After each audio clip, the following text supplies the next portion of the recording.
Right, hey guys, how are we doing? Back on another video from Mother's Basement. Been a while, but you know I am a huge sucker for Jojo related videos. And when this one popped up, I was very much like, excuse me? You should maybe skip Jojo parts. Now, for a first time viewing, I would never recommend skipping anything for Jojo's. I absolutely love seeing how it changes and the whole Hamon introduction, where Dio came from. And then just stands out of nowhere, and then all the craziness, and all the stuff that throws in, like the continuation of the Hamon being mentioned in part 3, and then Polnareff ended up being in part 5, and all this other stuff, man. Intrigued where he's going with this, though, because this is probably going to be one of those videos where I'm like, initially like, oh my god, I can't believe he's right, this is the title of the video, and then I'm going to be at the end like, oh, okay, I can't understand what you're saying. But anyway, let's see what he has to say, shall we? God, I'm... A year and a half ago, I released a video called Anime Cheat Sheet, where I gave a jokey summary of the first 4 parts of Jojo as a primer for the then newly released Part 5. The video was mainly intended to make existing fans of the series laugh, but I presented it as a way for newbies to get up to speed on the basics so they could watch the new stuff weekly. Yeah. And in response to that, a certain segment of the Jojo fan base, accounting for about 25% of folks who rated the video and maybe 2 or 3% of its total viewers, lost its goddamn mind. You can't be around the Jojo fandom without at least being aware of the never skip parts meme, but I realized in that moment how deadly serious some of the fans are about it. Alright, so you're very much like, haha, it's funny, and people are like, no. I felt really bad about how I made that video. I do think it's okay to start Jojo at whatever part you want, but by choosing to introduce it as a thing to help new viewers do that, instead of, say, a refresher for existing fans, I'd inadvertently created this rage-inducing 45-second barrier that was stopping the people who'd probably enjoy the jokes I was making most from getting into the video at all. But then, about a week ago, when those give-a-take that'll get your blank card taken away tweets were doing the rounds and the Jojo one you no longer Jojo I decided fan. to say, it's still okay to skip to a part that interests you. After reading some, to be clear, not all, of the responses to that tweet, I stopped regretting the intro to that video. I realized that what I'd actually done was taken a bunch of objectively hilarious Joe jokes and with just a few words of framing rendered them completely inaccessible to the kind of Jojo fans who say other people don't deserve to enjoy the series at all if they don't watch or read it the right way. Well, I suppose that's not right. You can't really be like that about people. I don't like gatekeepers. In my opinion, which is also a fact, the only people who really aren't real fans of things are the ones who actively try to get in the way of other people enjoying those things. Yeah, like I'd never stop someone skipping bits, but I just advise them. Best for the thing they like or its creator, which is exposure, support, and healthy, evolving fan discourse. They just want to turn the space around it into their own unchanging personal comfort zone. Now, of course, not everyone who objects to skipping parts is like that. Some aggressive Jojo fans, maybe even most of them, just want to make sure that people who get into Jojo's bizarre adventure get the maximum possible enjoyment out of it. Yeah, that's what I'm like. I can definitely see where you guys are coming from. I know I personally appreciated having a friend encourage me to stick through some of the rougher episodes to get to the good stuff when the anime first aired. Can get a bit like, not everyone's like me. And you should be cautious that you're not amplifying the voices of the gatekeepers, and that your encouragement doesn't just encourage people to skip the series altogether. Because I'm pretty sure all of us real Jojo fans can agree that a life with some Jojo in it is better than one with no without Jojo it at all. Yeah, and I'd extend that sentiment to all of the anime, game, and manga, and film series I love.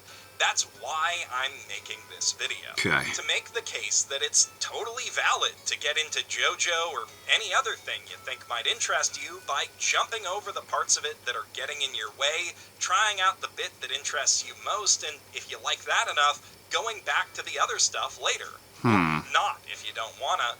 And in some cases, for some people, that can even be the best way to get into a thing. The first half of Dragon Ball only made it to air in North America several years after Dragon This is a Ball very valid Z argument, was actually, now that I already think in about it. I've only ever international watched magazine. Z and then To Super, well, and American and GT. Canadian otaku my age think and I've seen older, the one or two story of episodes of Dragon Ball. began with an evil monkey alien intimidating a random Yeah, hillbilly, okay, bullying here we a go. presumably less evil green alien, then flying off to a tiny island to confront an orange guy with a flying cloud, his brother, it turns We'd already out, skipped while the he whole was busy thing introducing his of Dragon newborn Ball, son yeah. to a bunch of other people we didn't know. Then they flew off to fight over that baby near the monkey alien spaceship until the green alien came back to kill both of them and take the kid. It was a confused jumble of a narrative introduction, and if you were anything like 6-year-old me, it had you hooked regardless. Yeah, straight away, like, whoa, I wonder what's going on DBZ's next. distinctive art style and intense brand of action needed no further introduction.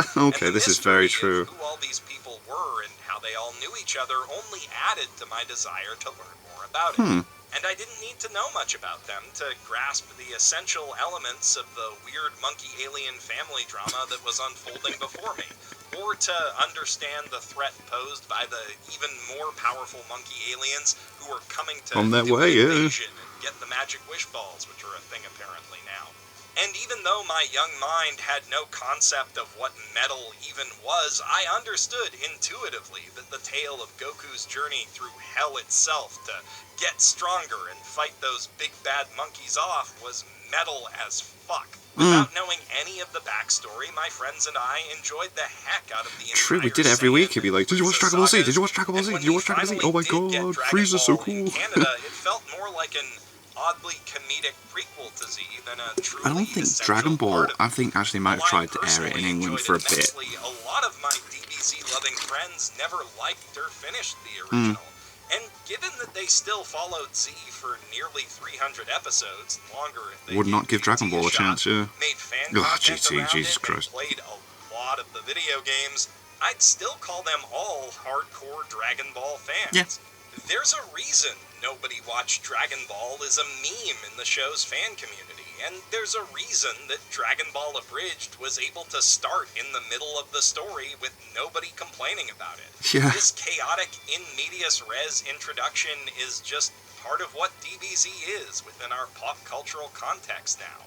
And considering how many people love Dragon Ball Z, Yep. considering the wild, nigh unprecedented global success it's enjoyed and continues to enjoy, and the yes, sustained super. cultural The impact Broly it's movie was so had in good. North Manga's still America going. in particular, it's hard to argue that that was to the series or the fans' detriment. Funimation banked on the idea that young Americans would enjoy the series more if it just jumped right into the action, and just have they some were fights. clearly right.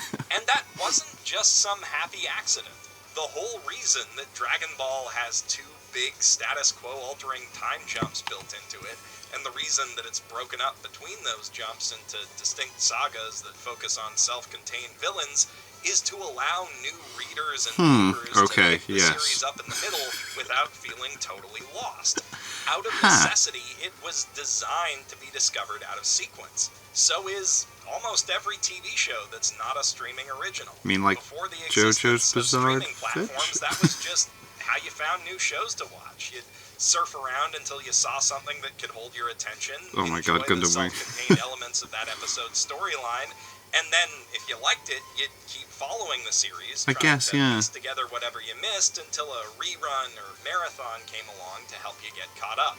Shonen Jump's entire business model is built around the idea that readers will buy the magazine to keep up to date with a series they already like from TV or tankobons, and then check out the other stories printed alongside it because, hey, they already own the whole thing. Yeah, they're They gonna may as read well what get else their is in money's there. worth. I guess. That's why they're always cycling in new series, but it's also why every successful long-running Shonen Jump story is broken up into Parts. discrete arcs and sagas Right. with self-contained plot lines and unique supporting So it's easy to casts. follow These series need from new different readers points. to stay competitive. Yeah, These okay, arcs and their new characters give those readers a chance to enjoy a more digestible part of the story in the hopes that they'll eventually be hooked enough to Go back and binge read the rest, or right? just keep Yeah, going okay, from I there can't argue because, with this. Again, they're already Jesus. buying the magazine for One Piece or Haikyuu or whatever whatever, Why not you may read something as else? well. Yeah. Jojo takes especially great advantage of these principles.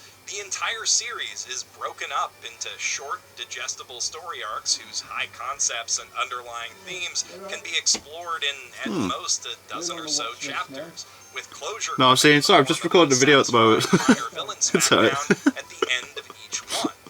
And these villain arcs build up to conclusive finales in the space of just a few years, giving way Yeah, each like, the time stories to don't go an on effective too series long. reboot with an entirely new cast, central antagonist, and storyline to follow for new readers to jump on the JoJo hype train. Honestly, it strikes me as pretty asinine that hardcore fans of JoJo in particular are so insistent that people follow the one proper orthodox reading order when Araki has gone out of his way to create so many different accessible block jumping 'em. on points Yeah. for new fans. Out of a cast of dozens, only 7 characters play significant roles in more than one part, and 3 Really? of those are split between Phantom Blood and Battle Tendency. The long-term continuity of JoJo only really becomes essential to plot comprehension in Part 6, and arguably the very Don't end you of spoil Part anything. 3. In the rest, it's mainly lore, fan service, and non-essential character development. And I do think understanding all of that can enrich your experience of each individual part, but it's silly to argue that continuity is the core of what makes JoJo good. If it was, Araki never could have gotten away with rebooting the series in a parallel universe. What? And also, he Whoa, whoa, whoa, whoa, probably whoa, whoa, wouldn't have whoa, whoa, wanted whoa, to whoa, do whoa, it whoa, in the whoa, first whoa, place. what? That's the kind of thing writers What do when they am I feel seeing like here? continuity is bogging their No. stories down. Now, of course, in the age of the internet, we no longer need to discover and experience stories in such an archaic, inconvenient Oh my fashion. god, high school's Nor just do all we over the need place. to worry about commercial breaks. We can access almost any piece of narrative art that exists in At any release time. order on our own time. Yeah. But that doesn't necessarily make it invalid to break sequence, and it certainly doesn't mean that the pilot episode or chapter of a story will always be the best introduction to it. With TV shows, manga, any kind of serialized narrative, really, the artists making them are figuring out what their story should be As they go. and how to tell it as they're telling. I suppose that Series does are seem the totally way with planned most, out like, in mangas and advance, that. And even when they are, even in the case of things like One Piece, plans change. New, better ideas arise. It can take a while for a series to really hit its If it's stride, really and long and sometimes ongoing, then you'll I get your best have to assume impression that by they are jumping making up a lot as they forward go. to a great If it's a standalone short part, story, though, I then do going back tend to to think that they know experience where the they're going build-up with it to already. Now, it's important to be aware that But not JoJo's all is a long-running episodes show. or ostensibly self-contained story arcs are created equal, and not all of them make for good jumping-on points. Some of the very best parts of serialized narratives are moments that build heavily on what's come before, and simply jumping into a series at its best-rated episode may not actually allow it to put its best foot forward. A while back, The Verge published an article about Avatar: The Last Airbender that got widely dunked on, Why is that? advising that people put off by the series' tonally wonky introduction skip forward to one of its better standalone episodes to see for themselves how great it really gets. Right. The one they chose to highlight was Season 2, Episode 7, Zuko Alone. And I can see why someone might think quite far it's in. a good intro to the series on paper. It is one of the best written episodes, and because Zuko is, alone in it, familiarity with the show's cast isn't required to understand the bulk of its story. Right, okay. The problem, in practice, is that the heart of that story is the apex of a character arc that the series has been building toward for 27 straight episodes. Oh. You can certainly appreciate the things that are good about the episode out of context, but the things that make it great will be utterly incomprehensible to anyone who's not familiar with Zuko and Iroh's journey to that point, or their That does seem like a bit of a complicated strange relationship with the gang. recommendation. That's gang with 2 A's, by the way, a pun that makes about as much sense outside of text as Zuko alone does out of context. Considering that the question of who Zuko will become under his uncle's influence is a big part of what makes them both interesting villains in the first season, you could even argue that starting there might harm your viewing experience overall. It certainly has the potential to blunt the impact of episodes like The Storm and The Blue Spirit. I never But got that into said, Avatar. I do know some people, Anime fans who have been turned off by My mate Avatar in Kieran its first just episode. highly recommends I it. do see the value Especially in the the idea Legend of behind the Korra, article. is it the second And one? I would instead suggest that such folks dip their toes in with the series' first two-parter, Winter Solstice. Starting at episode 7, this mini-arc comes early enough in the series that it doesn't really work from or spoil any major moments of character growth. It also serves as an introduction to a major part of Avatar's setting, the spirit world, and that takes up a lot of the episode, so you don't really need the context of 6 prior episodes worth of world building to get it. It highlights what each member of Team Avatar brings to the table pretty well, and the B-plot with Zuko and Iroh lets you get to know them as individuals before they're thrown into conflict with Aang in the second part of the storyline. That second part, for its part, gives the main cast even more chances to shine, does a lot to establish God, you see though, all this recommending things, that they see how much he's having to explain now why they're wrong and why he should go somewhere else. Sometimes you have to spend a long time explaining why you're recommending something. The series' non-episodic narrative payoffs can really be. Is that how I'd want to watch Avatar for the first time? No. But for someone who's seen a bit of the pilot, Goes on thinks and its on. peculiar blend of anime action and Nicktoons goop humor just isn't for them. I reckon someone else could Winter recommend Solstice another offers a chance episode to and spend glimpse another just how 20 good the minutes series explaining why they gets reckon they without should really watch it from there. spoiling anything that comes before or after it. And if that's what it takes to get someone to watch one of the best shows ever, it's totally worth you know what I mean? sacrificing the theoretical ideal that they were never going to experience. And even then, in a lot of cases, it is kind of presumptive. Like, hey, I'd recommend watching Jojo's from part 3 first, because then when you watch part 1 and 2, it's like watching a prequel. Sure, in the case of Avatar, which follows You're like, the same whoa, cast of Dio's this characters as badass they vampire, where did he come from? progressively Well, if you want to find out, why don't you watch that singular afterwards? goal, Woo. watching every episode in order except The Great Divide makes a lot of sense. But sometimes a non-linear narrative can be more satisfying in its own way. And sometimes the linear path is kind of covered in broken glass for the first 20 feet or so, and you really just want to go around it.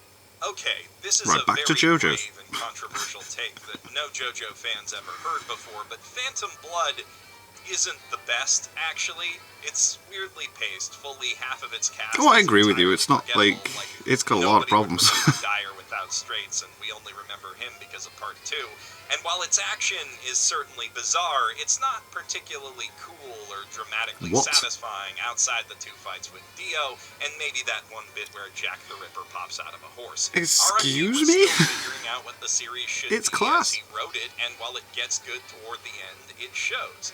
The anime does tweak some of those problems and fix the part's ugly Fist of the North Star clone artwork, but still, if I didn't have a JoJo fanatic friend telling me as every episode aired, yeah, it's rough, but stick with it, trust me, it gets good, honestly, I probably would have dropped it around episode 5 or 6. Seriously, Don't I get love me part wrong, 1. Phantom Blood has its good points. Those Dio fights are legendary, his Yep. childhood feud with Jojo is fun, if a bit slow, and if you dig the gothic horror aesthetic, it immediately gains 2 bonus points, but the space between those great moments is wide and Zeppeli. rough, and it's still a pretty off-putting introduction to the series overall. I know more than one person who bounced off Phantom Kinda Blood disagree even with with that. encouragement and only came to love JoJo after checking out Stardust Crusaders. Frankly, unless you're a big gothic horror nerd, I think you'll get a better first impression starting part with 3. any other part, and the manga's own history kind of validates that position. From what I can gather, JoJo languished in relative obscurity within the pages of Shonen Jump until parts 3 and 4 drew in new readership with the more unique battle concept of stands. Having Japanese The stance does make it protagonists and a really modern interesting, setting though. probably didn't hurt either. People tend to like things that are like things they already like. They're more likely to relate to characters who share common points of reference with them, too. And across 8 parts, JoJo has the potential to leverage Oh my those God, is that how many principles parts to there draw are? in a wide and eclectic range of people. Fans of gangster movies, Twin Peaks, Indiana Jones, and Junji Ito manga. But if you want to draw those people into the fandom, you gotta let them gravitate toward what they like most first.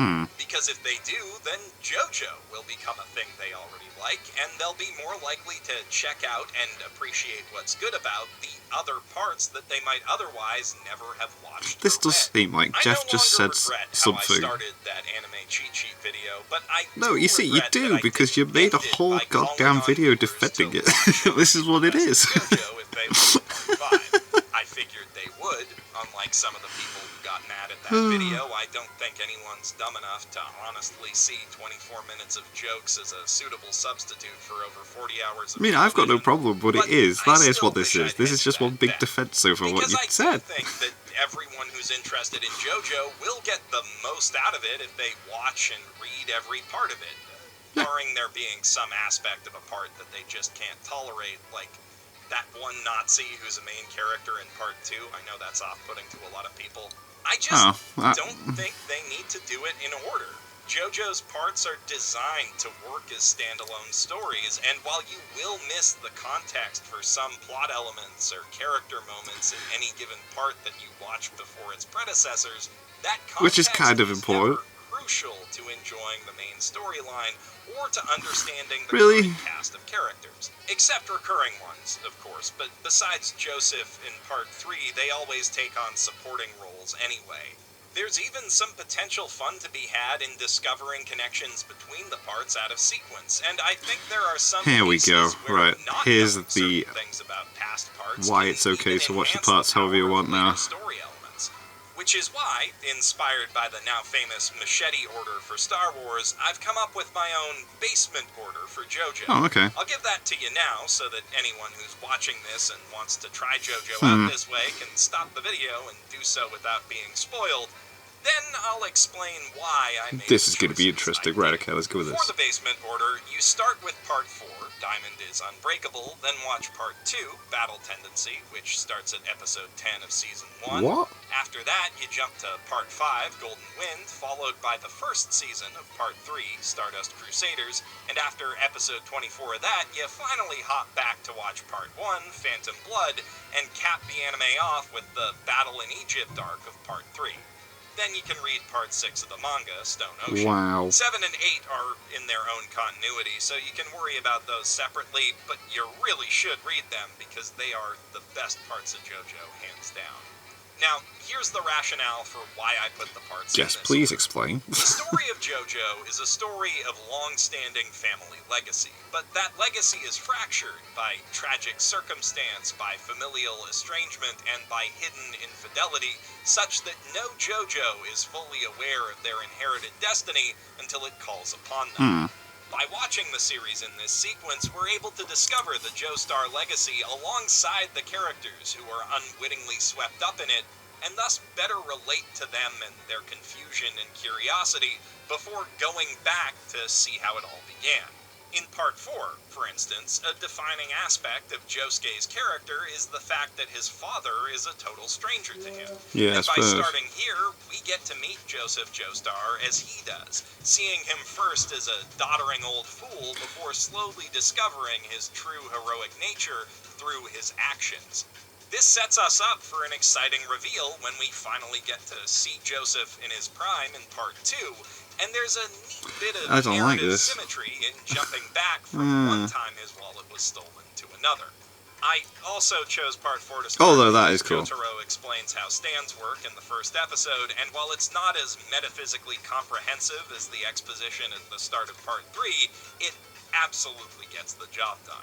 In Battle Tendency, again, we're put in a similar position to Joseph and to a lesser extent Caesar, learning about Hamon as they do and knowing their ancestors only through the stories Granny Erina and Speedwagon tell about them. And then, when we get into part 5, we, like Giorno, know next to nothing about his father, Dio, besides the fact that he was a really bad dude and also a vampire who set this whole stand arrow business in motion way back when.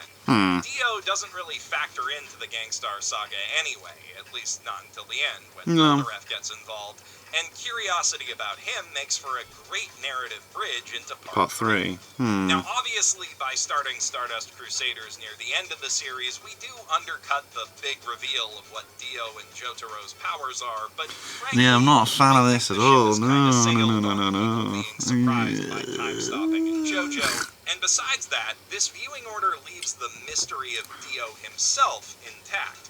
We feel his influence, but we don't get to know him directly as a character until we jump back in time to his origin story when the Crusaders at last reach Egypt. Right. Curiosity about who Dio was and how he became who he is will hopefully be strong enough at this point to push viewers through Back the to slow part start 1. of Phantom Blood, which should also feel a bit more tense overall since we know what the mask does going into it.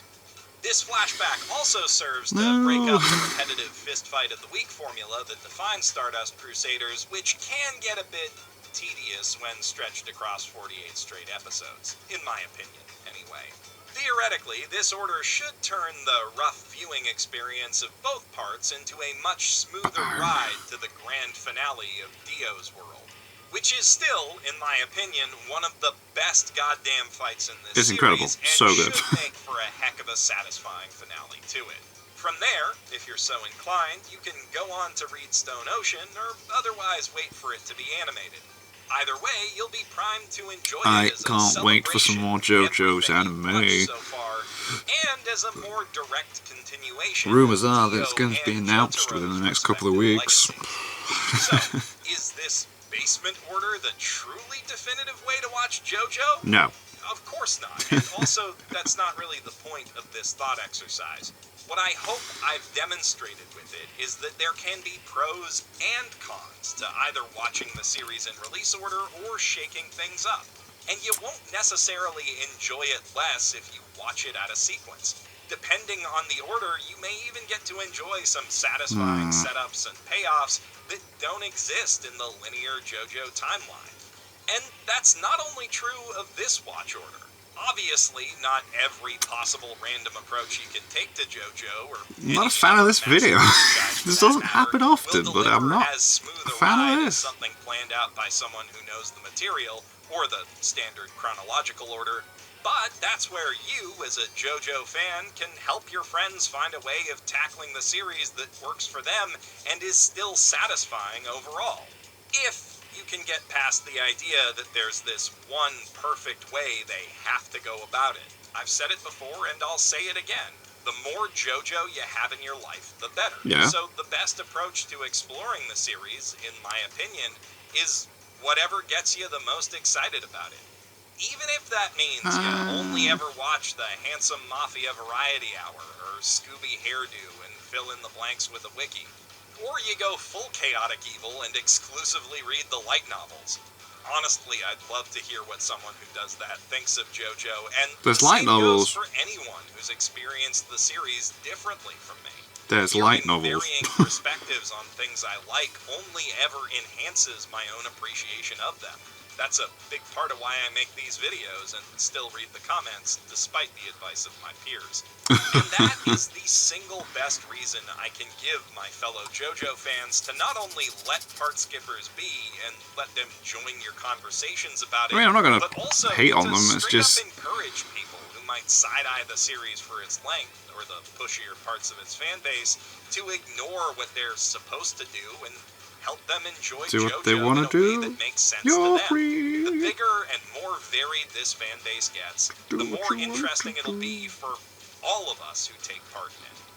I'm Jeff, the Professional shitbag. signing out from my mother's basement. Huh. Leaves a sour taste in my mouth, this video, I must say.